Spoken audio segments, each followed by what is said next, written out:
அனைத்து அதிகாருக்கும் இனிய வணக்கம். இன்றைய சிறப்பு விருந்தினராக வந்திருக்கும் டாக்டர் கபிலன் சார் அவர்களை குழுவின் சார்பாக வருக என்று வரவேற்கிறேன். Sir, welcome to our trust and channel sir. ஆக்சுவலா நிறைய டாபிக்ல பேசியிருக்கீங்க. இன்னைக்கு புது வகையான டாபிக் வந்து வாட் இஸ் மைண்ட் பவர் அப்படின்னு சொல்லி கொடுத்துருக்கீங்க. ஸோ அந்த டாபிக் ரிலேட்டடா நாங்க நிறைய விஷயத்த கத்துக்கிறோம்னு ஆசைப்படுறோம். Thank you so much. Thank you sir. So அனைவருக்கும் வணக்கம். மறுபடியும் அந்த மாதிரி ஒரு வாய்ப்பு கொடுத்ததுக்கு பாலகிருஷ்ண ஐயா அவர்களுக்கு மிக்க நன்றி. ஸோ இன்னைக்கு நம்மளுடைய தலைப்பு அப்படின்னு பார்த்தீங்கன்னா மனோசக்தி என்றால் என்ன. சரி, அந்த டாபிக் போகிறதுக்கு முன்னாடி ஒரு சில கேள்விகள் கேட்குறேன். நீங்களே யோசிச்சு பாருங்க. இப்போ உங்களை யாராவது விடிய காலில் எந்திரிக்கணும் அப்படின்னு நினைச்சு முயற்சி செஞ்சு அதை எந்திரிக்க முடியாம போயிருக்கா? அப்புறம் ஏதாவது ஒரு சில விஷயங்கள் ஒரு ஒரு ஒரு கோல் ஒன்று செட் பண்ணிட்டு அதுக்கப்புறமா ஓகே இதை நம்ம எப்படியாவது அச்சீவ் பண்ணணும், இன்னையிலேருந்து தொடர்ந்து நான் தியானம் பண்ணணும், இல்லை இன்னையிலேருந்து நான் தொடர்ந்து நான் எக்ஸசைஸ் பண்ணணும், யோகா பண்ணணும், இல்லை வாக்கிங் பண்ணணும். நாளையில மோஸ்ட்டாக இன்னையிலேருந்து யாருமே ஆரம்பிக்க மாட்டாங்க, நாளையிலேருந்து தான் சொல்லுவாங்க. ஸோ நாளையிலேருந்து எப்படியாவது நான் யோகா ஆரம்பிச்சிடணும், நாளையிலேருந்து எப்படியாவது நான் வாக்கிங் போக ஆரம்பிச்சிடணும். இது மாதிரி நிறைய விஷயங்கள் கண்டிப்பாக நீங்கள் யோசிச்சிருப்பீங்க. ஏதாவது ஒரு ஒரு ஒரு விஷயம் நினைக்கிறோம், இந்த காரியம் பண்ணணும் அப்படின்னு நம்ம ஃபிக்ஸ் பண்ணுறோம், அவ்வளோதான். அதுக்கப்புறமா அதை செய்யறது கிடையாது. இந்த மாதிரி எந்தெந்த விஷயங்களுக்கெல்லாம் இது வரைக்கும் நீங்கள் ஃபிக்ஸ் பண்ணிட்டு இதை செய்யணும்னு நினச்சிட்டு செய்ய முடியாமல் போச்சு, இல்லாட்டி செய்யணும்னு நினச்சி செய்யறதுக்கு ரொம்ப சிரமப்பட்டீங்க அப்படின்றத யோசிச்சு பாருங்க ஃபர்ஸ்ட். இப்போ உதாரணத்துக்கு இந்த அதிகாலையில் எந்திரிக்கிறதுன்னு வச்சுக்கோங்களேன். இப்போ நீங்க இந்த மாதிரி ஒரு விஷயத்த நீங்க ஃபிக்ஸ் பண்றீங்க, இந்த விஷயம் நான் செய்யணும் அப்படின்னு நினைச்சு அதை நீங்க ஃபிக்ஸ் பண்ணிடுறீங்க. பண்ணிட்டு அதுக்கப்புறமா அதை செய்யற சில பேர் செஞ்சிருப்பீங்க, சில பேர் 1-2 நாள் பண்ணியிருப்பீங்க, இல்லாட்டி சில பேர் ஒரு 10 நாளைக்கு கூட கண்டினியூஸா அந்த வேலையை செஞ்சிருப்பீங்க. அதுக்கப்புறமா அதை தொடர்ந்து செய்ய முடியாம போயிருது. ஸோ இந்த மாதிரி ஒரு விஷயத்த ஃபிக்ஸ் பண்ணிட்டு அதை செய்யறது உங்களுக்கு சிரமமா இருந்துச்சா சுலபமா இருந்துச்சா அப்படின்னு கொஞ்சம் யோசிச்சு பாருங்க. அது சிரமமா இருந்துச்சு அப்படின்னா உங்களுக்கு மனோசக்தி கொஞ்சம் கம்மியா இருக்குன்னு அர்த்தம். சுலபமா இருந்துச்சுன்னா மனோசக்தி அதிகமா இருக்கு அப்படின்னு அர்த்தம். பொதுவாக மனோசக்தி அப்படின்னு சொன்ன உடனே நிறைய பேருக்கு நிறைய எண்ணங்கள் வந்திருக்கும். இன்னைக்கு கூட பாத்தீங்கன்னா மனோசக்தி அப்படின்னோடனே நான் வேற ஏதோ ஒரு தலைப்புல பேச போறேன்னு எதிர்பார்த்திருக்கலாம் நிறைய பேர். உதாரணத்துக்கு பாத்தீங்கன்னா அப்படியே மைண்ட் ரீடிங், மற்றவங்களோட மனசு அப்படியே படிக்கிறது, என்ன நடக்குதுன்னு தெரிஞ்சுக்கிறது, இந்த இஎஸ்பின்னு சொல்லக்கூடிய எக்ஸ்ட்ரா சென்சரி பர்செப்ஷன், அதுக்கப்புறமா இந்த பார்வையாலே பொருள் நகர்த்தக்கூடிய டெலிகைனசஸ், கிளையர் வாயன்ஸ், கிளையர் ஆடியன்ஸ், தூரக்க நடக்கிறது பார்க்கறது, முன்கூட்டியே நடக்க போறத தெரிஞ்சுக்கிறது. ஸோ இது எல்லாத்தையுமே பார்த்தீங்கன்னா இதெல்லாம் மனோசக்தி அப்படின்னு சொல்லி நிறைய பேருக்கு ஒரு நம்பிக்கை இருந்துட்டு இருக்கும். பட் அது எதுவுமே மனோசக்தி கிடையாது. அது முதல்ல அது தெளிவடையணும். மனோசக்தி வேற, அதீத சக்திகள் வேற. இப்ப எல்லாருக்குமே மனோசக்தின்னு சொன்ன உடனே இந்த விஷயங்கள் தான் நிறைய பேருக்கு ஞாபகம் வருது. இந்த மாதிரி அமானுஷமான சில விஷயங்கள், பார்வையால பொருள் நகர்த்துறதா இருக்கட்டும், இல்லாட்டி வரக்கூடிய விஷயங்கள் முன்கூட்டியே தெரிஞ்சுக்கிறதா இருக்கட்டும், இன்னொருத்தர் மைண்டை ரீட் பண்றது, இந்த மாதிரி இது எல்லாமே பாத்தீங்கன்னா இஎஸ்பின்னு சொல்லக்கூடிய எக்ஸ்ட்ரா சென்சரி பர்செப்ஷன், இது எல்லாமே அதீத சக்திகள் சார்ந்த விஷயம். ஆனா பல பேருக்கு இந்த அதீத சக்திகளையும் மனோசக்தியும் கன்ஃபியூஸ் பண்ணிக்கிறதுன்றது நடக்குது. அதுக்கு அடிப்படை காரணம் நிறைய பேர் இதெல்லாம் சேர்த்து படிக்கிறது, சேர்த்து சொல்றது அப்படின்றதுல தான் வந்திருக்கு. பட் உண்மையிலேயே மனோசக்தி வேற, அதீத சக்தி வேற. ஸோ இன்னைக்கு நம்ம மனோசக்தினா என்னன்றது தான் நம்ம பார்க்க போறோம். அதீத சக்திகள் கிடையாது. அடிப்படை வித்தியாசம் என்னன்றது நான் சொல்லிட்டேன். அதீத சக்திகள்ன்றது பாத்தீங்கன்னா ஒரு நார்மலா இருக்கக்கூடிய ஒரு ஹியூமன் பீயிங்க்கு அவன் செய்யக்கூடிய விஷயத்தை தாண்டி சில விஷயங்கள் செய்யறது. அதனாலதான் பாத்தீங்கன்னா இது எக்ஸ்ட்ரா சென்சரி பர்செப்ஷன். நமக்கு 5 புலன்கள் இருக்கும், இது 6வது புலன் சார்ந்த விஷயங்கள் அப்படின்னு சொல்றது. ஒரு எக்ஸீடிங் ஹியூமன் எபிலிட்டிஸ் அப்படின்னு சொல்றதுதான் இந்த அதீத புலனாற்றல், அதீத சக்திகள் அப்படின்ட்டு. சரி, அப்போ மனோசக்தினா என்ன அப்படின்னு பார்க்கும் பொழுது, இப்போ நமக்கு உடல் பலம் இருக்குன்னு வைங்களேன். ஒரு மனுஷனால ஒரு 50 கிலோ தூக்க முடியுது அப்படின்ற பொழுது அவனுக்கு நல்ல அவன் ஒரு பலசாலி அப்படின்னு நம்ம சொல்லுவோம். இப்போ அதே மனிதனுக்கு ஒரு அவன் வந்து உடலால பலம் வாய்ந்த ஒரு மனிதன். இப்போ அவனுக்கு வந்து ஒரு பிரச்சனை வருது, இல்ல ஒரு அதிகமான சில வேலைகள் வருது, வேலை பளு இருக்கு. பிசிக்கலா அந்த பளு இல்லாம வேலை பளு அதிகமாக இருக்கு. அப்படின்ற போது அந்த பளுவை அவனால சுமக்க முடியாம அவன் டென்ஷன் ஆகிறான், ஸ்ட்ரெஸ் ஆகிறான், அழுகிறான், டிப்ரெஷன் ஸ்டேட்டுக்கு போயிடுறான். அப்படின்ற பொழுது அவனுக்கு மனோபலம் கம்மியாக இருக்கு அப்படின்றத நம்ம எடுத்துக்கலாம். உடல் பலம் அதிகமாக இருக்கு, ஆனா மனோபலம் கம்மியாக இருக்கு. இதுதான் வந்து பாத்தீங்கன்னா உடலுக்கு எப்படி வந்து நம்ம ஒரு பிசிக்கல் எனர்ஜின்னு சொல்றோமோ அது மாதிரி மனசுக்கான ஒரு சக்தி தான் மனோசக்தி அப்படின்றது. பிசிக்கல் பவர், மென்டல் பவர், இது ரெண்டுமே டோட்டலா வேற வேற. இப்போ இது வந்து அடிப்படை வித்தியாசம்ன்றது இதுதான். உடலுக்கான பலம், இது மனசுக்கான பலம் அப்படின்றது. இப்போ இதுல எது வந்து ரொம்ப முக்கியம் அப்படின்னு பார்க்கும்போது அடிப்படையில ரெண்டு விஷயமுமே வந்து நமக்கு தேவைதான். ஆனா உடல் பலத்தை விட மனோபலம் ரொம்ப ரொம்ப அவசியமாக இருக்கு. காரணம் என்ன அப்படின்னு பார்த்தீங்கன்னா, இப்போ ஒரு மனிதர், இப்போ நான் அதையும் சொன்ன மாதிரி, ஒரு நல்ல உடல் அளவுல ரொம்ப ஸ்ட்ராங்கா இருக்கிற ஒரு பர்சன் எந்த வேலை கொடுத்தாலும் ஈஸியா, கொஞ்சம் கூட டயர்டே ஆகாம நல்லா செஞ்சிருவார். எவ்வளவு பெரிய வெயிட்டா இருந்தாலும் ரொம்ப ஈஸியா அசால்ட்டா தூக்கக்கூடிய ஒரு சக்தி படைத்த ஒருத்தர். அவருக்கு ஏதோ ஒரு சில ப்ராப்ளம்ஸ் வருது அப்படின்ற பொழுது, இது எக்ஸ்டர்னலா சில ப்ராப்ளம்ஸ் வருது அப்படின்ற பொழுது அதை அவரால் சமாளிக்க முடியல, அந்த ப்ராப்ளம் அவரால் சால்வ் பண்ண முடியல அப்படின்ற போது அவருக்கு வந்து மனோபலம் கம்மியாக இருக்குன்றத நம்ம எடுத்துக்கலாம். இப்போ ஒரு மனோபலம் அதிகமாக இருக்கிற ஒரு பர்சன், ஒரு மனோசக்தி அதிகமாக இருக்கு அப்படின்ற ஒருத்தருக்கு எவ்வளோ பெரிய பிரச்சனை, அவரால் வந்து ஃபிசிக்கலாக எதுவும் பெருசாக செய்ய முடியாது. ரொம்ப அதிகமாக ட்ராவல் பண்ணுறதோ இல்லாட்டி அதிகமாக உடல் உழைப்பு சார்ந்த விஷயங்கள் எதுவும் பண்ண முடியாது. ஆனால் மனம் சார்ந்த விஷயங்கள் எதுவாக இருந்தாலும் அவரால் செய்ய முடியுது. சிந்தனைக்கு வேலை கொடுக்கக்கூடிய எந்த ஒரு விஷயம், மூளைக்கு வேலை கொடுக்கக்கூடிய எந்த ஒரு விஷயத்தையும் அவரால் செய்ய முடியுது அப்படின்ற போது அவர் அந்த விஷயத்தை பொறுத்த வரைக்கும் அவர் ஜெயிக்கிறார். இப்போ ஏன் இது வந்து மனோபலம் ரொம்ப முக்கியம் அப்படின்னா, உடல் பலம், அதாவது உடல் பலம் கொண்ட ஒரு பர்சன் வந்து அவருக்கு வந்து மனம் சார்ந்த ஏதாவது ஒரு பிரச்சனைகள் வரும் பொழுது ஈஸியா தோண்டிடுவார்.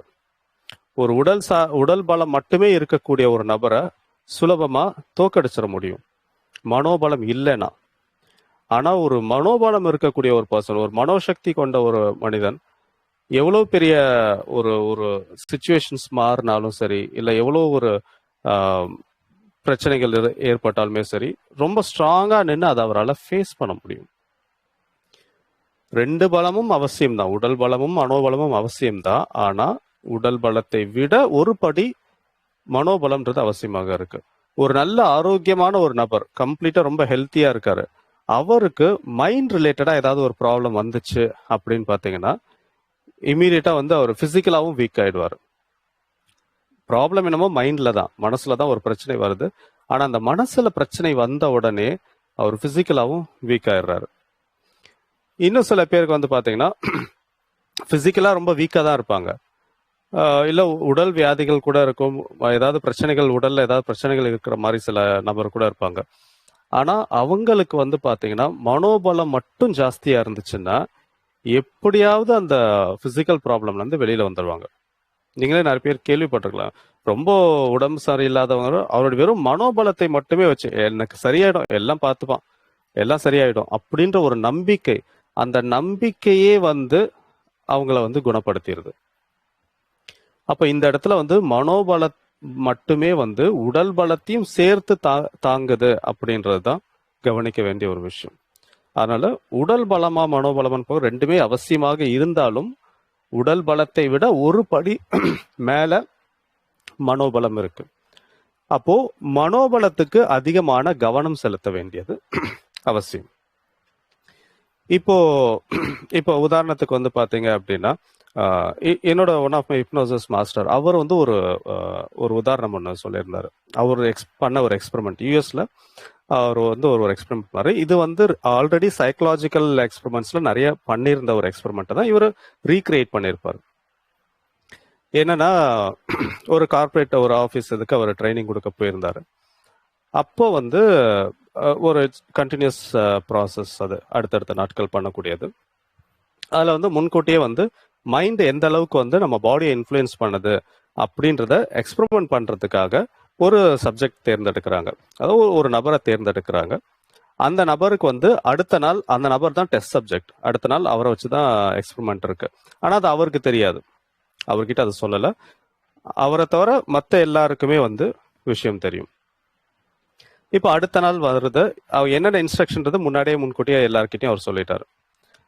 என்ன அப்படின்னா, அடுத்த நாள் அந்த நபர் ஆஃபீஸ்குள்ளார வரும்பொழுது ஃபர்ஸ்ட் வந்து பார்த்தீங்கன்னா வெளியிலேயே வந்து முதல்ல ஒரு நண்பர் எதிர்க்க வராரு. வரும்பொழுது அவர் நல்ல ஜாலியாக சிரிச்சுட்டு உள்ள வராரு, அந்த டெஸ்ட் சப்ஜெக்ட், அந்த பர்சன். ஆனால் அந்த சைட்ல இருந்து எதிர்க்க வந்த அவருடைய நண்பர் வந்து இவரை வச்சு எக்ஸ்பெரிமெண்ட் பண்ண போறாங்க. ஸோ அவர் என்ன சொல்றாரு அப்படின்னா, என்னாச்சு, ஏன் ரொம்ப டல்லா இருக்க, உடம்பு எதுவும் சரியில்லையா அப்படின்னு கேட்குறாரு. உடனே இவர் வந்து, இல்லையா அப்படிலாம் எதுவும் இல்லையே, நான் நல்லா தானே இருக்கேன் அப்படின்னு சொல்லுவாரு. இல்லை, பார்க்க கொஞ்சம் டல்லா இருக்க, அதனால தான். இல்லை நான் நல்லா தான் இருக்கேன் அப்படின்னு சொல்லிட்டு சிரிச்சுட்டு உள்ள போறாரு. உள்ள போனதுக்கு அப்புறமா அடுத்த பர்சன், அவருக்கும் அதே சேம் இன்ஸ்ட்ரக்ஷன் தான் கொடுக்கப்பட்டிருக்கு. அவர் வந்து இவர்கிட்ட கேட்கிறாரு, என்னப்பா ஏன் இன்னைக்கு ரொம்ப டல்லா இருக்கு, எதுவும் உடம்பு எதுவும் சரியில்லையா, ஃபீவரா அப்படின்னு கேட்கிறாரு. இவர் வந்து யோசிச்சுட்டு, இல்லையே நான் நல்லா தானே இருக்கேன், எனக்கு ஒன்றும் பிரச்சனை இல்லைன்னு சிரிச்சுட்டே மறுபடியும் சொல்லாரு. ஆனால் இப்போ அது சிரிப்பு கொஞ்சம் கம்மியாகுது. அதுக்கப்புறமா அவர் உள்ள போயிடுறாரு, அவருடைய டேபிள் போயிடுறாரு. அவர் ஒர்க் ஆரம்பிக்கிறதுக்கு முன்னாடி அடுத்து இன்னொருத்தர் வராரு. ஸோ வந்துட்டு ஆஃபீஸ் ஃபைல்ஸ் கொடுக்கறதுக்காக வராரு. ஸோ கொடுக்கும்போது, ஏன் சார் ஒரு மாதிரி இருக்கீங்க, எதுவும் முடியலையா, லீவ் போட போறீங்களா, என்னாச்சு, ஏன் ஒரு மாதிரி தடுமாறுற மாதிரி இருக்கு, முகெல்லாம் ஒரு மாதிரி வெளிரி போன மாதிரி இருக்கு, என்னாச்சு அப்படின்றாரு. அவர் வந்து பதில் சொல்ல முடியல. இல்லையா அப்படிலாம் எதுவும் இல்லையே அப்படின்னு சொல்லி ஒரு மாதிரி தயங்குறாரு. இல்லை கொஞ்சம் ஏதாவது ஹெல்ப் வேணும்னா கேளுங்க, நான் கண்டிப்பாக பண்ணுறோம் அப்படின்னு சொன்னாங்க. இல்லை அதெல்லாம் எதுவும் இல்லை அப்படின்றாரு. ஸோ கொஞ்சம் ஒரு மாதிரி ஆகுது. எந்திரிக்கிறாரு.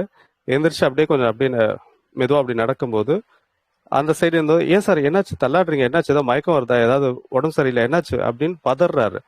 இவர் பதறத பார்த்தோன்னா அவருக்கு ரொம்ப ஒரு மாதிரி ஆயிடுச்சு. இல்லை எனக்கு ஒரு மாதிரி இருக்கு, ஒரு மாதிரி டயர்டா இருக்கு, தலை சுத்துற மாதிரி இருக்கு, எனக்கு முடியல, நான் லீவ் போட்டுறேன் அப்படின்னு சொல்லிட்டு அவர் கிளம்புறாரு.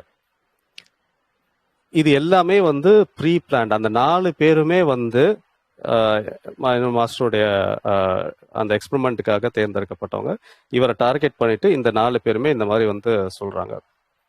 அவர் டோட்டலி ஹெல்த்தியான ஒரு பர்சன், உள்ள வரும்போது நல்ல ஹெல்த்தியா இருக்காரு. இது எல்லாமே வந்து பாத்தீங்கன்னா வித்தின் ஒரு ஒன் ஹவர்க்குள்ளார நடக்கிற ஒரு எக்ஸ்பெரிமெண்ட் இது. ஒரு மணி நேரத்துல நல்ல ஹெல்த்தியா இருக்கிற ஒரு பர்சனை லீவ் போட்டு போற அளவுக்கு வெறும் பேச்சுனாலேயே வந்து அவரை இது பண்ணிட முடியுது.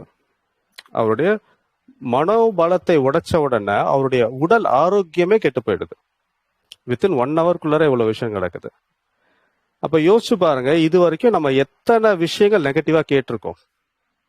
ஸோ நெகட்டிவா கேட்கறதும் சரி, பாசிட்டிவா கேட்கறதும் சரி, உண்மையா இருக்கணும்ன்ற அவசியமே கிடையாது. நிறைய பேர் சொல்லுவாங்கல்ல, இதெல்லாம் வந்து ஜஸ்ட் மூட நம்பிக்கை, இல்லதான் இதெல்லாம் வந்து ஜஸ்ட் பிளாசிபோ எஃபெக்ட், இதுல எல்லாம் என்ன இருக்க போகுது அப்படின்ட்டு. விஷயம் அது கிடையாது. உண்மையா இருக்கணும்ன்ற அவசியம் கிடையாது. உண்மையா இருந்தாலும் சரி, பொய்யா இருந்தாலும் சரி, ஒரு விஷயத்த நம்ம வந்து திரும்ப திரும்ப கேட்கும் போது, அதை நம்ம நம்பும் போது நம்மளுடைய உடல் அதை அப்படியே ஏத்துக்குது. நம்மளுடைய உடல்ல மாற்றங்கள் ஏற்படுது. இது வந்து அவர் மட்டும், மாஸ்டர் மட்டும் அல்ல, இது சைக்கலாஜிக்கல் எக்ஸ்பெரிமெண்ட்ஸ் வந்து யூஎஸ்ல பல சமயம் வந்து இதை ரிப்பீட் பண்ணியிருக்காங்க இந்த எக்ஸ்பெரிமெண்ட். ஏன்னா எக்ஸ்பெரிமெண்டல் சைக்காலஜிக்குள்ளார வரும். ஸோ ஒரு எக்ஸ்பெரிமெண்ட்டை ரிப்பீட் பண்ணும்போது சேம் ரிசல்ட் கொடுக்குதான்றதை செக் பண்ணணும் அதுக்காக. ஸோ இது ஒவ்வொரு தடவையும் சேம் ரிசல்ட்டை கொடுத்துச்சு. அப்போ ரிப்பீட்டடா நம்ம ஒரு விஷயத்த நம்ம திரும்ப திரும்ப யோசிக்கும் போது அது நம்மளுடைய உடலை மிகப்பெரிய அளவுல பாதிக்குது. ஸோ மனோசக்தி அப்படின்றது இந்த இடத்துல தான் வேலை செய்யுது. இப்போ அந்த நபருக்கு ரொம்ப ஒரு மனோசக்தி ரொம்ப ஜாஸ்தியாக இருந்துச்சுன்னா, எத்தனை பேர் எவ்வளோ நீ உடம்பு சரியில்லை, உனக்கு வந்து வீக்கா இருக்க அப்படி இப்படின்னு சொன்னாலுமே கூட அவர் வந்து அதை எதுவும் எடுத்திருக்க மாட்டார். நார்மலாவே எல்லாருக்குமே வந்து பாத்தீங்கன்னா இந்த மனோசக்தி அப்படின்றது வந்து ட்ரெயின் பண்ண மட்டும்தான் அதிகரிக்கும். அடிப்படையில எல்லாருக்குமே கொஞ்சம் ஒரு நார்மல் லெவல்ல மட்டும்தான் இருக்கும். ரொம்ப எல்லாருக்குமே ஹையா இருக்காது. ஒரு சில பேருக்கு பிறவிலேயே ரொம்ப ஜாஸ்தி மனோசக்தி இருக்கிறவங்க எல்லாம் உண்டு. நிறைய பேர் வந்து பாத்தீங்கன்னா பயிற்சிகள் மூலமா மனோசக்தி அதிகப்படுத்திக்கிறவங்க உண்டு. ஒரு சில பேருக்குலாம் வந்து பிறவிலேயே ரொம்ப கம்மியா இருக்கும் மனோசக்தி அப்படின்றது. அப்போ அவங்க ஏதாவது ஒரு விஷயம் சொன்னாலுமே ஒரு லைட்டா இப்போ இதே 4 பேர் சொல்லி உடம்பு சரியில்லாம போனது, யாராவது ஒருத்தர் வந்து ஃபர்ஸ்ட் டைம் சொன்னாலே, ரொம்ப வீக்கா இருக்கிறவங்களுக்கு ஃபர்ஸ்ட் டைம் சொன்னாலே அதை அப்படியே நம்பி அதே மாதிரி ஆயிடுவாங்க. அப்போ மைண்ட் எந்த அளவுக்கு வந்து நம்மளுடைய பாடி இன்ஃப்ளூயன்ஸ் பண்ணுது அப்படின்றத யோசிச்சு பாருங்க. ஆனா இங்க பிரச்சனை என்ன அப்படின்னு பாத்தீங்கன்னா, ஒரு ஹெல்த் கான்சியஸ் பர்சன் நீங்க யாரை சொல்வீங்கன்னா, ரெகுலரா எக்ஸசைஸ் பண்றவங்க, டயட் ஃபாலோ பண்றவங்க, இந்த மாதிரியான விஷயங்கள் எல்லாம், நல்ல ஆரோக்கியமான உணவு எடுத்துக்கிறாங்க, நல்ல ஒரு உடற்பயிற்சி செய்யறது, ஸோ இந்த மாதிரி விஷயங்கள் செய்யறவங்கள தான் ரொம்ப ஹெல்த் கான்சியஸான ஒரு பர்சன் நம்ம சொல்லுவோம். அப்போ ஹெல்த் கான்சியஸ்ன்றது என்ன? உடல் சார்ந்த ஒரு ஒரு விஷயமா மட்டும்தான் பார்க்கப்படுது. எக்ஸசைஸ் பண்றான், நல்லா டயட் ஃபாலோ பண்றான், ஸோ கெட்ட பழக்கங்கள் எதுவும் இல்லை. அப்போ உடலை நல்லா பார்த்துக்கிட்டா அவங்க ஹெல்த் கான்சியஸ் பர்சன் அப்படின்னு நம்ம சொல்றோம். பட் உண்மையிலேயே வந்து அப்படி இருக்கிறது ரொம்ப பெரிய தவறு. ஹெல்த் கான்சியஸ் அப்படின்னா உடல் மனம் ரெண்டுத்துக்கும் வந்து நம்ம பயிற்சி கொடுக்கணும், ரெண்டுத்தையும் வந்து பராமரிக்கணும். நம்ம உடம்ப மட்டும் பார்த்துக்கிட்டே இருந்தோம் அப்படின்னா, மைண்டுக்கு வந்து நம்ம பார்க்கலன்னா சின்ன ஒரு விஷயம் கூட நம்மளை டோட்டலா உடைச்சிடும். ஒரு 6 மாசம் நல்ல டயட் ஃபாலோ பண்ணி பக்காவா உடம்ப குறைச்சிட்டு மைண்ட் வீக்கா இருந்துச்சுன்னா வித்தின் 1 மந்த்ல அந்த வெயிட் மறுபடியும் கெயின் ஆயிடும். ஸோ அதே மாதிரி ஒரு ஒரு பல வருஷமா வந்து நீங்க ஒரு சில பயிற்சிகள்லாம் செஞ்சு உங்க உடம்ப நல்ல ஆரோக்கியமா வச்சிருக்கீங்க. ஆனா மைண்ட் வீக்கா இருந்தது அப்படின்னா பல வருஷ பயிற்சி 1 மாசத்துலயே காலி ஆயிடும். அப்போ மைண்டு தான் ரொம்ப ரொம்ப முக்கியம். மனோசக்திக்கு அதிக பலம் இருக்கு, எல்லாத்தையுமே மாற்றக்கூடியது. இப்போ இந்த மனோசக்தி, இப்போ ஹெல்த் கான்சியஸ்ன்ற போது மனோசக்திக்கு அதிகமாக நம்ம கவனம் செலுத்த வேண்டியது காரணம் என்ன அப்படின்னு பார்த்தீங்கன்னா, மனோசக்தி அதிகமாக இருக்கும்போது நம்மளுடைய என்டையர் லைஃபே சேஞ்ச் ஆகும். இப்போ நான் சொன்ன மாதிரி மனோசக்தி நல்லா இருக்கும்போது, அதிகமாக இருக்கும்போது ஆரோக்கியம் நல்லா இருக்கும். ஆரோக்கியத்துக்கு ரொம்ப ரொம்ப அவசியமானது இந்த மனோசக்தி அப்படின்றது தான். இப்போ அகைன் நான் பேசும்போது பிளசிபோ எஃபெக்ட் அப்படின்றத சொல்லியிருந்தேன். இந்த பிளசிபோ எஃபெக்ட் அப்படின்றது வந்து பார்த்தீங்கன்னா ஒரு ரொம்ப இன்ட்ரெஸ்டிங்கான ஒரு எக்ஸ்பெரிமெண்ட் தான். ஒரு இடத்துல வந்து பார்த்தீங்கன்னா ஒரு எக்ஸ்பெரிமெண்ட்டுக்காக பண்ணுற ஒரு விஷயம்.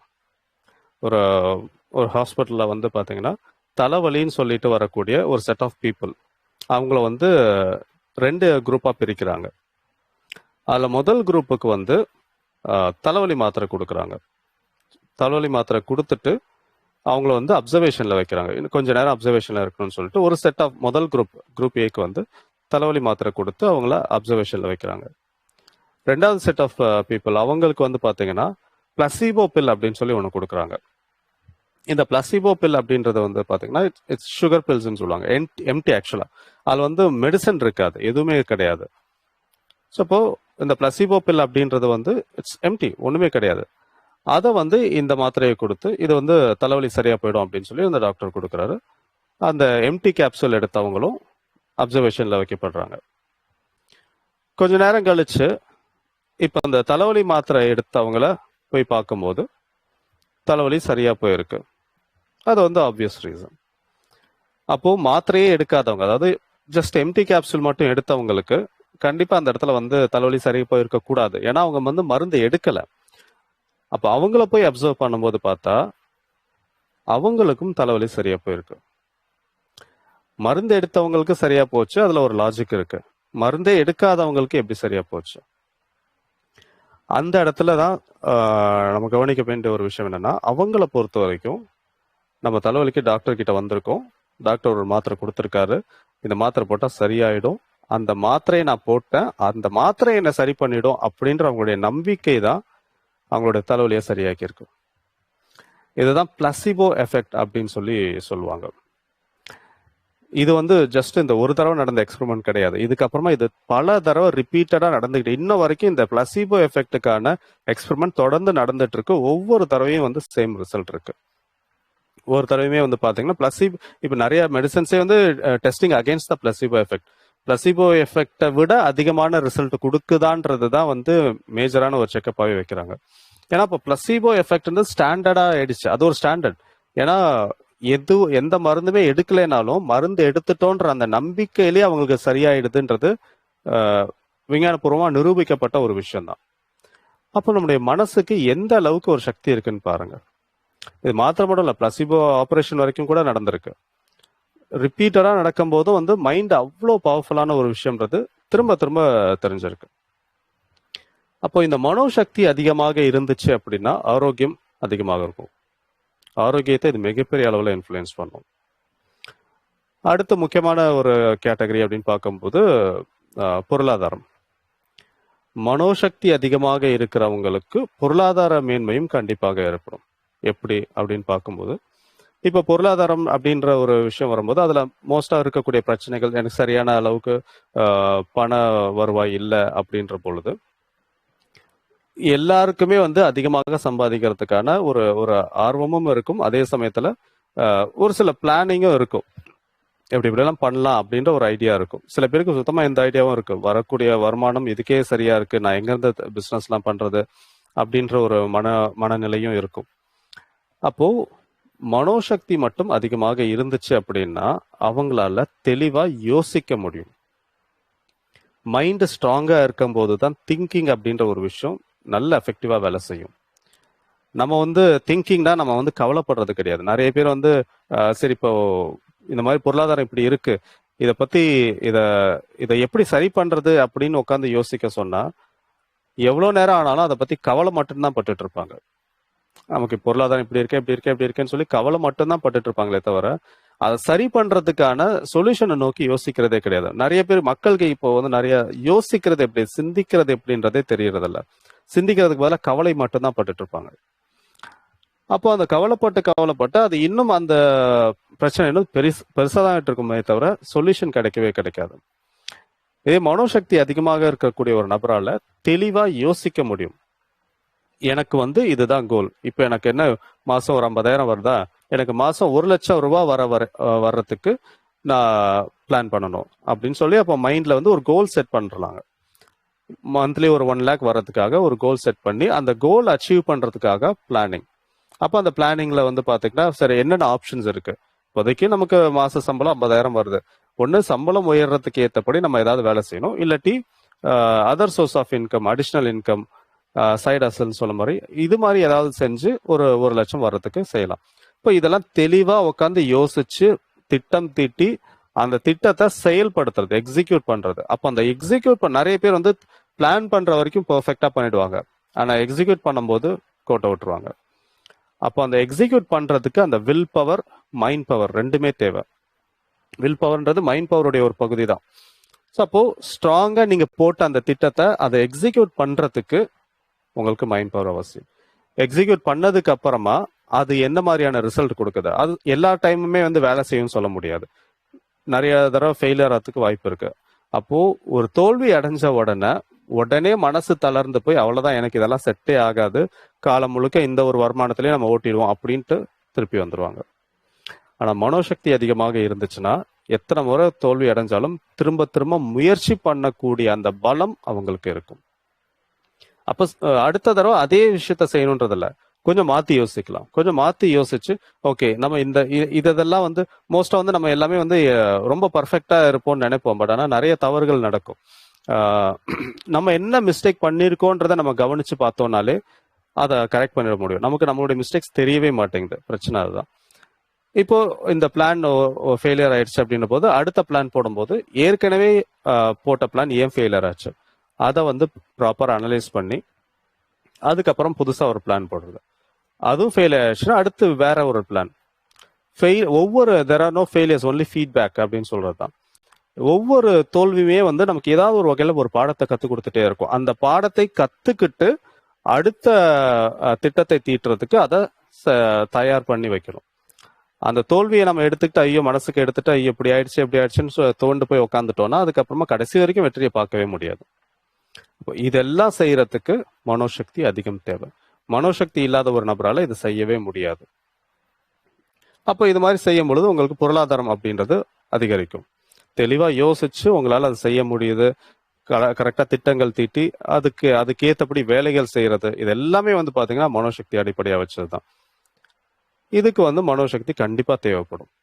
இப்போ பொருளாதாரம் அது அடுத்த இது பார்த்தீங்க அப்படின்னா உங்களுக்கு உறவுகள் ஒரு ரிலேஷன்ஷிப் இஷ்யூ அப்படின்ற போது அந்த இடத்துலயும் வந்து பாத்தீங்கன்னா மோஸ்டா இந்த ரிலேஷன்ஷிப் ப்ராப்ளம் எதனால வருது அப்படின்னு பார்த்தா எமோஷன்ஸ்னால. நம்மளோட எமோஷன்ஸை நம்மளால சரியா ஹேண்டில் பண்ண முடியாததுனால பிரச்சனைகள் வருது. தேவையில்லாத இடத்துல அதிகமாக பேசிடுறோம், அதிகமாக நம்மளுடைய கோபத்தை காட்டிடுறோம், இல்ல நம்மளுடைய ஏதாவது ஒரு எமோஷன்ஸ்னால அந்த இடத்துல ஒரு உறவுகள்ல விரிசல் ஏற்படுறது. மனோசக்தி அதிகமாக இருக்கக்கூடிய ஒரு நபரால தன்னுடைய எமோஷன்ஸை தன்னுடைய கண்ட்ரோல்ல வச்சுக்க முடியும். எமோஷன்ஸை கண்ட்ரோல் பண்ண முடியாதவங்களால லைஃப்ல எந்த விஷயத்திலும் பெருசா சாதிக்கவே முடியாது. எமோஷனல் இன்டெலிஜென்ஸ் அதுதான் சொல்லுவாங்க. இப்போ மிகப்பெரிய ஒரு தலைவர்கள் எடுத்துக்கிட்டாலும் சரி, மிகப்பெரிய கோடீஸ்வரர்கள் எடுத்துக்கிட்டாலும் சரி, டாப் லெவல்ல இருக்கக்கூடிய பீப்புள், எல்லா விஷயத்திலுமே எல்லா இண்டஸ்ட்ரியிலுமே ரொம்ப டாப் லெவல்ல இருக்கக்கூடியவங்களுக்கு EQ தான் அதிகமாக இருக்கும். ஐக்கியூவை விட EQ தான் அதிகமாக இருக்கும், எமோஷனல் கோஷன்ட் அப்படின்றது. அது அவங்களுடைய அந்த உணர்வுகள் உணர்ச்சிகளை வந்து கட்டுப்படுத்தக்கூடிய அந்த ஒரு பலம், அந்த சக்தி அவங்க கிட்ட அதிகமாக இருக்கிறதுனால தான் அவங்களால வெற்றி அடைய முடியுது அப்படின்ட்டு. இப்போ உறவு முறைகள்ல நமக்கு விரிசல் ஏற்படுறதுக்கு காரணமும் இந்த எமோஷன்ஸ் தான். அந்த எமோஷன்ஸை நம்ம கண்ட்ரோல்ல வச்சுக்கிறதுக்கு, எமோஷனை சரியா சேனலைஸ் பண்றதுக்கு மனோசக்தி ரொம்ப ரொம்ப அவசியமாக இருக்கு. இப்போ இந்த இடத்துலையும் அது நமக்கு வேலை செய்யுது. இது போக வந்து பாத்தீங்கன்னா வேற எந்த ஒரு ஃபீல்டு எடுத்துக்கிட்டாலும் அதுல வெற்றி அடையணும் அப்படின்னா நீங்க தெளிவா திட்டம் தீட்டணும். திட்டம் தீட்டி அந்த அதுக்கான ஒரு கோல் செட் பண்ணி அதை அச்சீவ் பண்ணணும், எக்ஸிக்யூட் பண்ணணும். திரும்ப திரும்ப அதை ரீக்ரியேட் பண்ணக்கூடிய ஒரு எபிலிட்டி இது இருந்துச்சுன்னா லைஃப்ல எல்லா விஷயத்திலையும் உங்களால வெற்றி அப்படின்றத சுலபமா அடைய முடியும். நம்பர் ஆஃப் சக்சஸ் வந்து அதிகமா இருக்கும். ஃபெயிலியர்ஸே இல்லைன்னு சொல்ல முடியாது. அப்படி சொன்னா அது வந்து பொய்யாயிடும். ஏன்னா எல்லாத்துலயுமே ஃபெயிலியர்ன்றது கண்டிப்பா இருக்கும். எவ்வளவு ஃபெயிலியர் ஆச்சுனாலுமே உங்களால ஒரு ஸ்டெப் இன்னும் ஃபர்ஸ்ட் ஸ்டெப் அடுத்த ஸ்டெப் எடுத்து வச்சு உங்களால சக்சஸ் கொண்டு போய் சேர்க்க முடியுதான்றதுதான் விஷயம். இப்போ ரீசெண்டா செஸ் சாம்பியன் குகேஷ் அவர் செஸ் சாம்பியன்ஷிப் ஜெயிச்சதா பார்த்துருப்போம். இது வந்து ஓவர் நைட்ல நடந்த விஷயம் கிடையாது. ஓகே, அவர் போனாரு, ஒரு மேட்ச் ஜெயிச்சிட்டாரு, ஓகே சாம்பியன் ஆயிட்டாரு, கிடையாது. இது மாதிரி கிடையாது. எத்தனை தோல்விகளை அவரை பார்த்திருப்பாருன்றது அவர் பேசும்போது தான் தெரியும், அவர் இன்டர்வியூ பார்த்தா தான் தெரியும்.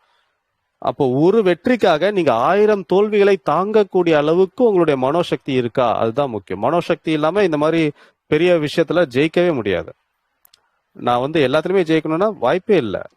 உங்களுக்கு ஒரு விஷயத்துல ஜெயிக்கணும், அந்த ஒரு தடவை ஜெயிக்கிறதுக்கு முன்னாடி நீங்க 1000 தடவை தோத்திருந்தாலும் மறுபடியும் 1001வது தடவை உங்களால முயற்சி செய்ய முடியுதா, அதுதான் மனோசக்தி. உங்ககிட்ட அந்த மனோபலம் இல்லைன்னா வாழ்க்கையில வெற்றின்றதை யோசிக்கவே முடியாது. வரது வரட்டும், போறது போறட்டும் அப்படின்ற ஒரு மனநிலையில இருந்துட்டீங்க அப்படின்னா உங்களுக்கு வேற எதுவுமே தேவைப்படாது. ஸோ அப்போ அந்த இடத்துல மனோசக்தி இல்லைன்னா அங்க வெற்றின்றதும் கிடையாது. சரி, வெற்றி மட்டும்தான் எல்லாத்துக்குமே முக்கியமா அப்படின்னு கேட்டா கிடையாது. எல்லாத்துக்கும் அடிப்படையா இருக்கக்கூடிய ஒரே விஷயம் அப்படின்னு பாத்தீங்கன்னா மகிழ்ச்சி. மகிழ்ச்சி, நிம்மதி. நீங்க எவ்வளவு கோடி கோடியா சம்பாதிச்சாலும் சரி, எவ்வளவு நல்ல ஒரு ஒரு மிகப்பெரிய பேரும் புகழோட இருந்தாலும் சரி, மகிழ்ச்சி இல்லை அப்படின்னா கண்டிப்பா அந்த இடத்துல வந்து எதுக்குமே வந்து பயன் இல்லாம போயிடும். அப்போ அந்த வெற்றின்றதே வந்து நீங்க கோடியா சம்பாதிக்கிறதுலையோ இல்லாட்டி ஒரு பெரிய ஒரு சாம்பியன்ஷிப் அடிக்கிறதுலையோ இல்லைன்னா ஒரு மிகப்பெரிய தலைவர் ஆகுறதுலையோ இதுல கிடையாது. அடிப்படையில நமக்கு இருக்கிறதுலயே நம்ம வச்சுட்டு சந்தோஷமா இருக்க முடியுதா, மகிழ்ச்சி. அந்த மகிழ்ச்சி எப்போ இருக்கும் அப்படின்னா உங்களுக்கு அந்த மனோசக்தி அதிகமாக இருக்கும்போது மகிழ்ச்சியை உங்களால கொண்டு வர முடியும். மகிழ்ச்சி அடையறதுக்கு இது நடக்கணும் அது நடக்கணும் அப்படின்ற அவசியமே கிடையாது. எதுவுமே இல்லைனாலும் மகிழ்ச்சியா இருக்க முடியும். அது எப்படி இருக்க முடியும்ன்றதுக்கு மனோசக்தி தான் அடிப்படை. அப்போ ஒரு மனுஷன் சந்தோஷமா இருக்கிறதுக்கு கூட ஒரு பேசிக் லெவல்ல வந்து ஒரு மைண்ட் பவர்ன்றது தேவைப்படுது. இப்ப நான் சொன்ன மாதிரி ஏதாவது ஒரு தோல்வி அடையுது, அப்ப அந்த தோல்வி இல்லாட்டி ஒரு சில பிரச்சனைகள் வருது அப்படின்ற போது உங்களுக்கு மைண்ட் பவர் ஸ்ட்ராங்கா இருந்துச்சுன்னா அந்த பிரச்சனைகளுக்கு நடுவுலையும் உங்களால சிரிக்க முடியும். நிறைய பேர் சொல்லுவாங்க, இல்ல எனக்கு வந்து அடுத்தடுத்து இவ்வளவு பிரச்சனைகள் இருக்கு, இந்த பிரச்சனை எல்லாம் போயிடுச்சுன்னா நான் சந்தோஷமா இருப்பேன், இந்த பிரச்சனைகள் எல்லாம் சரி பண்ணிட்டேன், எப்படியாவது கஷ்டப்பட்டு இந்த பிரச்சனைகளை நான் சரி பண்ணிட்டேன் அப்படின்னா நான் சந்தோஷமா இருப்பேன் அப்படின்பாங்க. அது கிடையாது. ஒரு பிரச்சனை போனா இன்னொரு பிரச்சனை. லைஃப் லாங் வந்து நம்ம வந்து இது எல்லாமே சால்வ் பண்றது ஒரு சர்வைவல்ன்றதே இந்த மாதிரி தான். இது எல்லாத்தையுமே நம்ம வந்து வெறும் பிரச்சனையாக மட்டுமே பார்த்துக்கிட்டே இருந்தோம் அப்படின்னா துவண்டு போயிட்டே இருக்கணும். இது ஒரு சிச்சுவேஷன், ஒரு லைஃப் சிச்சுவேஷன். இந்த சிச்சுவேஷன் சரி பண்ணிட்டீங்களா, ஓகே அடுத்து இன்னொன்னு சரி பண்ணணும், ஓகே, அடுத்து இன்னொன்னு சரி பண்ணணும். அது அப்படியே போயிட்டு தான் இருக்கும். எல்லா பிரச்சனையும் முடிச்சதுக்கு அப்புறமா நான் சந்தோஷமா இருப்பேன் அப்படின்னு நினைச்சா அது கடைசி வரைக்கும் நடக்கவே நடக்காது. பிரச்சனைகளுக்கு நடுவுலயும் உங்களால சந்தோஷமா இருக்க முடியும்னா மனோபலம் அதிகமாக இருக்கிறவங்களால தான் அது முடியும். மனோபலம் கம்மியா இருக்கிறவங்க, மனோசக்தி கம்மியா இருக்கிறவங்களால ஒரு சின்ன பிரச்சனை வந்தாலே தோண்டு போயிட்டு ஐயோ அவ்வளவுதான் முடிஞ்சு, என் லைஃபே முடிஞ்சிச்சுன்னு போய் உட்காந்துருவாங்க. அப்போ அந்த மனோசக்தி அதிகமாக இருந்துச்சுன்னா எல்லாத்துக்கும் அடிப்படையா இருக்கக்கூடிய மகிழ்ச்சி அது மிகப்பெரிய அளவுல கிடைக்கும். அப்போ மனோசக்தி அப்படின்றது இப்படி நம்மளுடைய எல்லா ஃபீல்டுலையுமே, நம்மளுடைய வாழ்க்கையுடைய எல்லா பகுதிகளிலுமே நமக்கு தேவைப்படுது. மனோசக்தி இல்லாம ஒரு மனுஷனால வாழவே முடியாது. ரொம்ப கம்மியா இருக்கிறவனுக்கு சீக்கிரமே மரணம்ன்றது வந்துடும். ஏன்னா அவனால எதையுமே தாங்கிக்க முடியலன்ற பொழுது கண்டிப்பா தன்னுடைய வாழ்க்கையை அவனே முடிச்சுக்கணும்னு தான் முயற்சி பண்ணுவான். ஓரளவுக்கு நார்மலா மனோசக்தி இருக்கிறவங்களால பெருசா வெற்றியும் கிடைக்காது, அதுல பாதாளத்துக்கும் போக மாட்டாங்க. ஒரு நார்மல் லைஃப், கம்ப்ளீட்லி ஒரு நார்மலான ஒரு லைஃப் லீட் பண்ணிட்டு இருப்பாங்க. மனோசக்தி அதிகமாக இருக்கிறவங்களுக்கு இப்ப இருக்கிறத விட இன்னும் ஒரு பெட்டரான ஒரு லைஃப் வாழ முடியும். இப்போ உங்களுக்கு நிறைய பேர் பாத்தீங்கன்னா ஒரு சில ஆசைகள் இருக்கும், இல்ல கனவுகள் இருக்கும், குறிக்கோள் இருக்கும், எல்லாம் வேற வேற. ஸோ அந்த குறிக்கோள் அப்படின்னு நீங்க ஃபிக்ஸ் பண்ணிட்டீங்க அப்படின்னா அந்த குறிக்கோளை அடையிறதுக்கு மனோசக்தி உங்களுக்கு உதவும். இப்ப நீங்க என்ன செஞ்சுட்டு இருக்கீங்களோ அது உங்களுக்கு அந்த குறிக்கோள் அடைய உதவலை அப்படின்னா நீங்க பெட்டரா பண்றதுக்கு ஒரு ஒரு வாகனம், இங்க இருக்கீங்கன்னா இங்க இருந்து அங்க போறதுக்கு ஒரு வாகனம் தேவைப்படும் இல்லையா, அந்த வாகனம் தான் இந்த மனோசக்தி. இப்போல இருந்து அடுத்த ஒரு பெட்டர் லைஃப்க்கு போறதுக்கு இந்த மனோசக்தி அப்படின்றது கண்டிப்பா தேவைப்படும். அப்போ மனோசக்தி இல்லாம ஒரு நார்மலான ஒரு லைஃப்ன்றது வாழ்றதே கஷ்டம்தான். வெற்றியை பத்தி யோசிக்க கூட முடியாது. ஆனா இந்த மனோசக்தி அப்படின்றது எல்லா இடத்துலயுமே தேவைப்படுது. மகிழ்ச்சியா இருக்கிறதுக்கும் தேவை, வெற்றி அடைகிறதுக்கும் தேவை, உறவுகள் முன்னேற்றம் அடைகிறதுக்கும் தேவை, ஆரோக்கியமா இருக்கிறதுக்கும் தேவை, பணம் சம்பாதிக்கிறதுக்கும் இதுதான் தேவை. அப்ப இவ்வளவு முக்கியமான ஒரு மனோசக்தியை நம்ம இக்னோர் பண்றது அப்படின்றது சரியா இருக்காது. ஹெல்த் கான்சியஸ்னா இதுவும் சேர்ந்துதான் இருக்கணும். ஆனா நல்லா யோசிச்சு பாருங்க, நமக்கு ஸ்கூல்ல இருந்து, காலேஜ்ல இருந்து, ஆபீஸ்ல இருந்து எந்த ஒரு இடத்துலயுமே மனோசக்தி அதிகரிக்கிறதுக்குன்னு பயிற்சிகள் கிடையாது. ஸ்கூல்ல எடுத்துக்கோங்க, பிடி பீரியட்ல என்ன நடக்கும்? விளையாட வைப்பாங்க, எக்ஸசைஸ் பண்ண வைப்பாங்க, இது மாதிரியான விஷயங்கள் தான். இப்பதான் ஒரு சில ஸ்கூல்ல எல்லாம் மெடிடேஷன் வர ஆரம்பிச்சிருக்கு. மீதி எல்லா இடத்துலயுமே பாத்தீங்கன்னா உங்களுக்கு உடலுக்கான பயிற்சிகள் மட்டும்தான் இருக்கு. ஸோ ஸ்கூல்லா இருந்தாலும் சரி, காலேஜா இருந்தாலும் சரி, இப்ப ஈவன் ஆபீஸ்லயும் கூட அப்பப்போ ட்ரைனிங் அப்படின்னு எடுக்கும் போதெல்லாம் எல்லாமே உடல் சார்ந்த ஒரு விஷயத்துக்கு மட்டும்தான் முக்கியத்துவம் கொடுக்கப்படுதே தவிர எந்த இடத்துலயுமே நம்ம பிறந்ததுல இருந்து இப்போ வரைக்கும் எந்த ஒரு இடத்துலயுமே நம்மளா தேடி போனா மட்டும்தான் மனோசக்திக்கான பயிற்சிகள் எடுத்துக்க முடியுமே தவிர எங்கேயுமே நமக்கு அது ஊட்டப்படலை, அதோடைய முக்கியத்துவமே சொல்லல. ஆரோக்கியமா இருக்கிறது எப்படி, ஹெல்த்தி ஹேபிட்ஸ்ன்ட்டு நீங்க ஸ்கூல் பசங்களுடைய புக்கு எடுத்து பாத்தீங்கன்னா அவங்க ஹெல்த்தி ஹேபிட்ஸ்ன்னு சொன்ன விஷயம் எல்லாமே பிசிக்கல் ஹெல்த்தை பத்தி மட்டும்தான் இருக்கும். மென்டல் ஹெல்த்தை பத்தி இது வரைக்கும் நான் படிச்சதில்லை. ஸோ அப்போ நம்மளுடைய எஜுகேஷன்லயே பாத்தீங்கன்னா பிசிக்கல் ஹெல்த்துக்கு தான் இம்பார்ட்டன்ஸ் கொடுக்கப்பட்டிருக்கே தவிர மென்டல் ஹெல்த்துக்கு கொடுக்கப்படல. இப்படி ஆனா நம்ம தேடி போய் எடுக்க வேண்டியது அவசியமாக இருக்கு. அதனால இதை பத்தின ஒரு அவேர்னஸ் கண்டிப்பா அதிகமாகணும். எல்லா இடத்துலயுமே மனோசக்தியுடைய முக்கியத்துவம் என்ன அப்படின்றத புரிஞ்சுக்கிட்டு மனோசக்திக்கான பயிற்சிகளை எடுக்கிறதுன்றது அவசியம். ஸோ இது மனோசக்தினா என்ன, அதோடைய அவசியம் என்ன அப்படின்றத பார்த்தோம். மனோசக்தி அதிகரிக்கிறதுக்கு என்ன சார், வேற என்ன பண்ணலாம்? எங்கேயுமே அதை பத்தி சொல்லிக் கொடுக்கறது கிடையாது. இந்த மாதிரி நம்மளா தேடி போய் போனாதான் இருக்கு அப்படின்ற போது சரி, அப்போ நம்மளா மனோசக்தி அதிகப்படுத்திக்கிறதுக்கு என்ன செய்யலாம் அப்படின்னு ஒரு சில வழிகள் நான் சொல்றேன். ஸோ இப்போ உடல் பலம் பத்தி பார்த்தோம் இல்லையா. உடல் பலம் எப்படி அதிகரிக்குது, உடலுக்கான சக்தியை நம்ம எப்படி அதிகரிக்கிறோம் அப்படின்னு பார்த்தா எக்ஸசைஸ் பண்றது, வாக்கிங் போறது, இல்ல யோகா பண்றது, இந்த மாதிரி ஏதோ ஒரு விஷயங்கள் செய்யறோம். இது எல்லாத்துலயுமே என்ன பண்றோம் அப்படின்னு பார்த்து நல்லா கவனிச்சிங்கன்னா தெரியும். உடம்பு அசைக்கிறோம், உடலை நம்ம அசைக்கிறோம். உடலை அசைத்தால் பலம், ஆனால் மனதை அசையாமல் வைத்திருந்தால் பலம். உடம்புன்றது நம்ம அசைச்சாதான் பலம் சேரும், ஆனா மனசு அசையாம வச்சிருந்தாதான் பலம் சேரும். இந்த ஒரு ஃபேக்டை புரிஞ்சுக்கிட்டீங்க அப்படின்னா உடலை எப்படி பலப்படுத்துறது, மனசை எப்படி பலப்படுத்துறதுன்னு தெரிஞ்சிடும். உடலை பலப்படுத்துறது எக்ஸசைஸ், இந்த மாதிரி உடலை அசைச்சு செஞ்சோம்னா உடல் பலம் ஆயிடும். ஆனா மனம் அசையாம வச்சிருந்தா மட்டும்தான் பலம் அதிகரிக்கும். ஸோ அப்போ அசையாம வச்சிருக்கிறது அப்படின்னா என்ன அப்படின்னு பார்க்கும்போது அதுல வரக்கூடிய ரொம்ப முக்கியமான ஒரு பயிற்சி தான் தியானம். தியானம் செய்யும் பொழுது மனம் அசையாம ஒரு நிலையில இருக்கும். அப்ப அந்த அசையாம ஒரு நிலையில இருக்கும்போது மனோபலம் அதிகரிக்கும். எவ்வளவுக்கு எவ்வளவு அதிகமான நேரத்தை தியானத்துல செலவழிக்கிறீங்களோ அவ்வளவுக்கு அவ்வளவு உங்களுடைய மனோபலம் அதிகரிக்கும், மனோசக்தி அதிகரிக்கும். அதுவும் முறையா தியானம் கத்துக்கிட்டு அதுக்கப்புறம் தொடர்ந்து நீங்க பயிற்சி பண்ணும்போது கண்டிப்பா மனோசக்தின்றது அதிகரிக்கும். இது ஒரு வழி. இன்னொரு வழி என்ன அப்படின்னு பார்த்தீங்கன்னா, இந்த ப்ராக்டிக்கலான ஒரு மெத்தட் அப்படின்னா, தேவையில்லாம ஓவர் திங்க் பண்றதை ஸ்டாப் பண்ணணும். தேவையற்ற எண்ணங்களை குறைக்கணும். ஏன்னா தேவையற்ற எண்ணங்கள், இந்த ஓவர் திங்கிங்கிறது நடக்கும்போது நமக்கு கண்டினியூஸா வேலை நடந்துகிட்டே இருக்கு. உடலை அசைச்சா பலம் இருந்தாலும் நீங்க டெய்லி நீங்க உடலை ரொம்ப அசைச்சுக்கிட்டே இருக்கீங்கன்னு வைங்க, காலையில இருந்து நைட் வரைக்கும் பிசிக்கல் ஒர்க் அவுட் பண்ணிட்டே இருக்கீங்க அப்படின்னா எவ்வளவு டயர்ட் ஆவீங்க. அசையும் போது உடல் பலமாகுதுனாலுமே அதையே ஓவர் டூ பண்ணும் போது உடம்பு வீக் ஆயிடும். வாக்கிங் போனா உடம்புக்கு நல்லது. காலையில இருந்து நைட் வரைக்கும் வாக் பண்ணி பாருங்க, எவ்வளோ டயர்ட் ஆவீங்க. உடம்பு ரொம்ப பலவீனம் ஆயிடுது. பிசிக்கலா பண்றதுக்கே இவ்வளோன்னா இப்போ யோசிச்சு பாருங்க, காலையில இருந்து நைட் வரைக்கும் எவ்வளவு சிந்திக்கிறீங்க, எவ்வளவு தாட்ஸ் ஓடிக்கிட்டே இருக்கு. அது மனம் அசைஞ்சுக்கிட்டே இருக்கு. அதை ஓட ஓட ஒவ்வொரு எண்ணங்களும் ஓட ஓட நீங்க வீக் ஆகிக்கிட்டே வர்றீங்க. எந்த அளவுக்கு அதிகமாக சிந்திக்கிறீங்களோ அந்த அளவுக்கு மனோபலம் குறைஞ்சுக்கிட்டே வரும். ஸோ அப்போ அந்த ஓவர் திங்கிங்கை அவாய்ட் பண்ணணும். ஓவர் திங்கிங்கை அவாய்ட் பண்ணணுன்றது கிடையாது. திங்கிங்கிறது ஒரு டூல், ஒரு கருவி.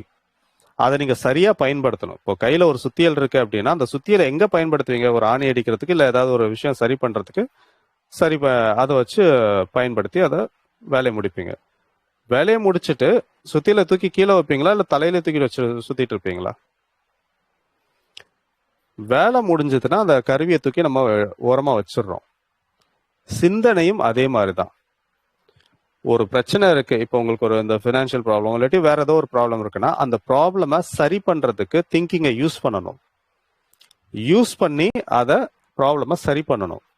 சரி பண்ணியாச்சா அந்த திங்கிங்கை தூக்கி ஓரமா வச்சிடணும். இதுக்கப்புறமா நீங்க திங்க் பண்ணீங்கன்னா அதுதான் ஓவர் திங்கிங். ஒரு வேலை முடியறதுக்காக நீங்க திங்க் பண்ணீங்கன்னா அது கரெக்டான ஒரு திங்கிங் ப்ராசஸ். அந்த வேலையே முடிய விடாத அளவுக்கு திங்கிங் போச்சு அப்படின்னா ஓவர் திங்கிங்.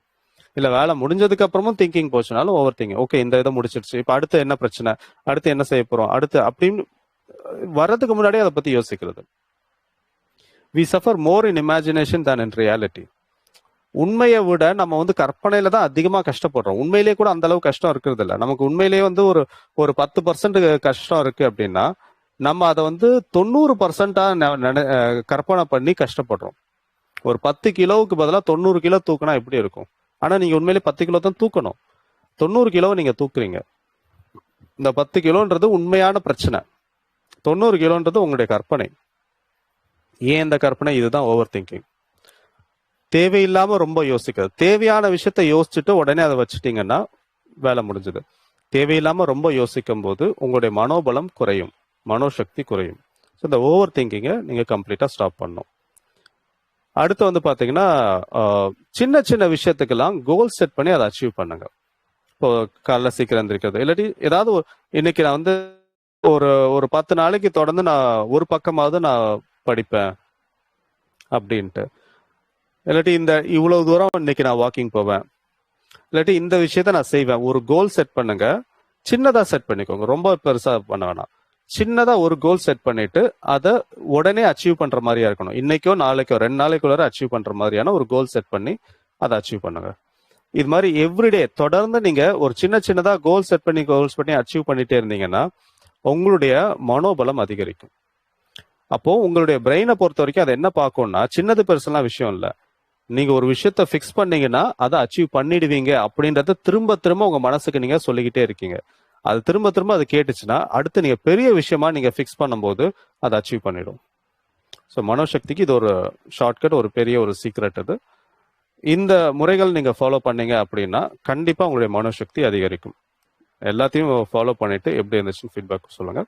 ஸோ மனோசக்தினா என்ன, அது அதோடைய இம்பார்ட்டன்ஸ் என்ன, அது எந்தெந்த இடத்துல எல்லாம் நமக்கு பயன் தருது, அந்த மனோசக்தி எப்படி அதிகரிக்கிறது, இது எல்லாமே இன்னைக்கு நம்ம பார்த்தோம். கண்டிப்பா இது உங்களுக்கு யூஸ்ஃபுல்லா இருந்திருக்கும்னு நினைக்கிறேன். நன்றி, வணக்கம்.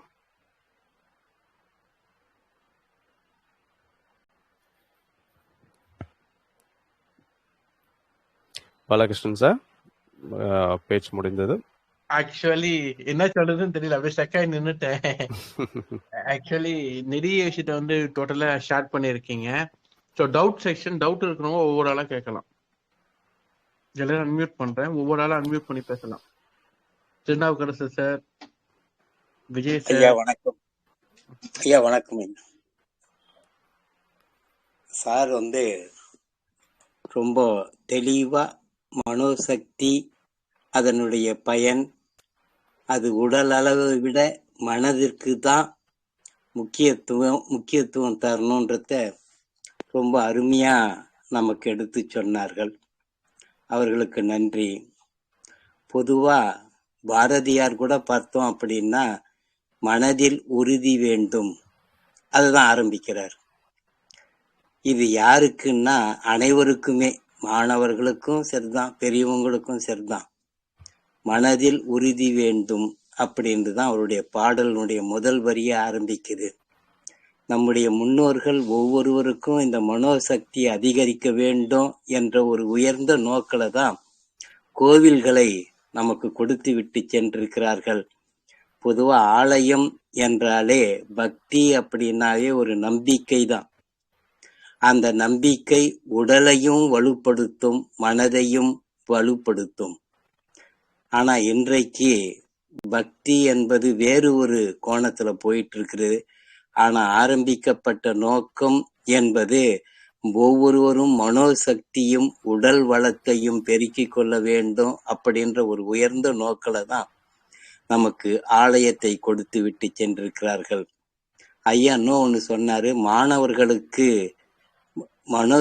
மனதளவுல அந்த பயிற்சி கொடுப்பதில்லை அப்படின்னு சொல்லிட்டு சொன்னாரு. ஆனா என்னை பொறுத்த வரைக்கும் மாணவர்களுக்கு உடல் பயிற்சி கொடுத்தாலே அது மனதையும் சரிப்படுத்தக்கூடிய பயிற்சியாகத்தான் மாணவர்களுக்கு இந்த பயிற்சி அமைகிறது. அடுத்தது ஒண்ணு சொன்னாரு, ரொம்ப முக்கியமான ஒண்ணு சொன்னாரு. உடல் என்பது அசையக்கூடிய ஒன்று, உடலை அசைக்க வேண்டும். ஏன் உடலை அசைக்க வேண்டும் அப்படின்னா, உடல்ல ஓடிக்கொண்டிருக்கிற 3 ஓட்டங்கள், காற்று, வெப்பம், ரத்தம், இந்த 3 ஓட்டங்களும் சரியான விகிதத்தில் ஓடும் பொழுதுதான் அவன் ஆரோக்கியமாக இருப்பான். அப்படின்றதுக்காக உடலை அசைக்க வேண்டும்னு ரொம்ப அருமையா சொன்னாரு. மனதை நிலைநிறுத்த வேண்டும் அப்படின்னாரு. மனதை நிலைநிறுத்தும் பொழுதுதான் ஐயா சொன்னார் பாருங்க, ஓவர் திங்கிங். அனைத்துமே ஒரு அளவு முறை வேண்டும். இந்த உடற்பயிற்சியும் அளவு முறை வேண்டும், இந்த திங்கிங்க்கும் அளவு முறை வேண்டும். அளவு முறை மீறும் பொழுதுதான் அனைத்துமே நமக்கு பாதிப்பாக அமைகிறது. ஆக ரொம்ப ஒரு சிறப்பான ஒரு கருத்தரங்கை நமக்கு தந்து விட்டிருக்கிறார்கள். இன்றைய ஒரு விஞ்ஞான யுகத்துல எல்லாருமே நம்ம மாட்டிக்கிட்டு எதிர்பார்ப்பை நாம் அதிகரித்து நாம எதிர்பார்ப்பிலேயே ஒரு கனவு உலகில நம்ம வாழ்ந்து கொண்டிருக்கின்றோம். அதுவே மனிதனுடைய பாதி மனதையும் பாதி உடல் பலத்தையும் கெடுத்து விடுகிறது. ஐயா அவர்களினுடைய சிந்தனையை நாம் ஒவ்வொருவரும் உள்வாங்கிக் கொள்ளும் பொழுது நாம் அவர் எதிர்பார்க்கிற மனோசக்தியை பெறலாம் என்று சொல்லி நான் இதோட நிறைவு செய்து கொள்கிறேன். ஐயா அவர்களுக்கும் உங்களுக்கும் நன்றிங்க ஐயா. நன்றிங்க திருநாவுக்கரசு சார். ஆக்சுவலா வந்து உங்களோட ஏஜுக்கு எங்களோட வயது அவ்வளவுதான். ஏன்னா அந்த அளவுக்கு நீங்க எக்ஸ்பீரியன்ஸ். ரொம்ப ரொம்ப நன்றி. லதாமா, நீங்க பேசலாம்.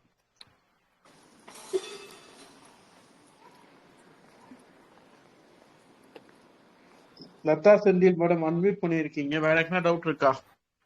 இல்ல நல்லா இருந்தது ஷீலா ஸ்பீச், மேம். நல்லா இருந்தது ஸ்பீச், கேட்க நல்லா இருந்து. இன்னும் கூட கொஞ்சம் பேச மாட்டாரான்னு தோணுச்சு, அந்த அளவுக்கு நல்லா இருக்கு. தேங்க்யூ. தேங்க்யூ. வணக்கம் சார். வணக்கம் பிரதன் சார். நான் ஷீலா வணக்கம் மேடம். பேசுறேன். ரொம்ப தெளிவா பேசுனீங்க சார். மனோசக்தி வேற, அதீத சக்தி வேற. ஃபர்ஸ்ட் அது என்ன டிஃப்ரென்ஸ்ன்னு சொல்லிட்டு சொன்னீங்க. ஸோ அதுவும் ரொம்ப தெளிவா இருந்தது.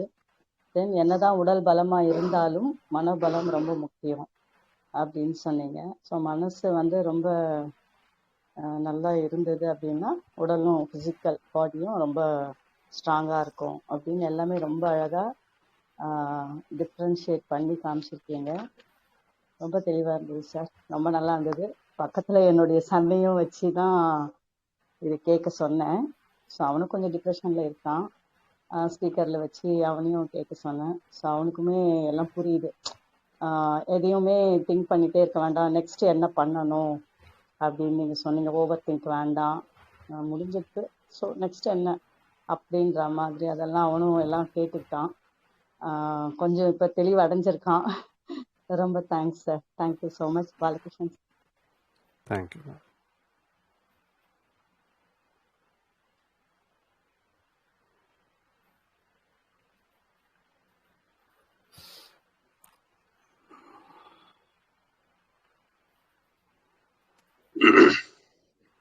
வேற என்ன டவுட் இருக்குங்களா sir? Sir good evening sir. Sir நல்லா இருக்கீங்களா சார்? நல்லா இருக்கேன் சார், சொல்லுங்க சார். அருமையா இருந்தது சார் கிளாஸ். நான் ஏதோ மனோசக்தின்னு என்ன பழைய வேற ஏதாவது சொல்லுவோம், எனக்கு அதை பத்தி தெரியாதுங்க. மெடிடேஷன்ல தான் க்ரோத் ஆகும் ஆல்ரெடி சொல்லியிருந்தீங்க, மறந்துட்டேன். பட் அருமையா இருந்தது சார் இன்னைக்கு கேட்டதுல சார். அப்புறம் நம்ம குரூப்ல மெசேஜஸ் வருதுங்க சார் கம்யூனிட்டியில. உங்களுடைய குரூப்ல என்னன்னா அந்த 7 வீக் கிளாஸ் ஒன்று இருக்கு சார். அது வந்து டைரக்டா லைவா சார்? அதுவும் ஆன்லைன் கோர்ஸ் மாதிரி தானா சார்? இல்ல அந்த இப்போதைக்கு ஆன்லைன் கோர்ஸ் தான் பிளான் பண்ணியிருக்கேன். அது அட்வான்ஸ்டு லைவ் இருக்கலாம். அதுக்கும் இந்த மெடிடேஷன் கோர்ஸ்னு சொல்லி அந்த இது டவுன்லோட் பண்ண சொன்னீங்களா சார்? 3000. அதுவும் இது ஒரே மாதிரியாங்க சார்? இல்ல அது வேற இது வேற சார். இது வேற அது வேற sir. Okay sir. Okay sir. இந்த 7 வீக் ப்ரோக்ராம் கிளாஸோட ஃபீஸ் ஸ்ட்ரக்சரும் அப்படியே இன்ஃபார்ம் பண்ணீங்கன்னா சார், மேபி இந்த மந்த் இல்லாட்டி நெக்ஸ்ட் மந்த் ஜாயின் பண்ணிடலாம். Okay sir. அதுலயே கம்யூனிட்டிலேயே உங்களுக்கு மெசேஜ் வரும்ல sir? Okay sir, thank you sir. எதா இருந்தாலும் ஃபீஸ் ஸ்ட்ரக்சரோட அப்ளை பண்ணிட்டீங்கன்னா நெக்ஸ்ட் மந்த் அதை ட்ரை பண்ணி ஏதாவது வந்துருவோம் sir. Okay sir, sure. Thank you sir. Thank you Mani sir. Anbu AK sir. ஆக்சுவலா என்னோட லைஃப் ஹிஸ்டரியை பார்த்த மாதிரி இருந்தது. ஒரு செல்ஃப் கான்ஃபிடன்ஸ், செல்ஃப் மோட்டிவேஷன் இல்லாம டெய்லி கிளாஸ் வந்து ரன் பண்ண முடியாது. மனோசக்தி இல்ல அப்படின்னா அந்த கிளாஸ் ரன் பண்ண முடியாது. ரொம்ப நல்லா இருந்தது. ஆக்சுவலா ஏதோ அப்படியே உள்ளுக்குள்ள ஏதோ திருப்பி ஒரு பூஸ்ட் பண்ணி விட்ட மாதிரி இருந்தது. Thank you so much. Thank you sir. Thank you. முடிச்சுக்கலாம் நம்ம. ஆக்சுவலா வாய்ஸ் பண்ணிக்கலாம். Thank you so much. டவுட் யாருக்கும் இல்ல? தேங்க்யூ.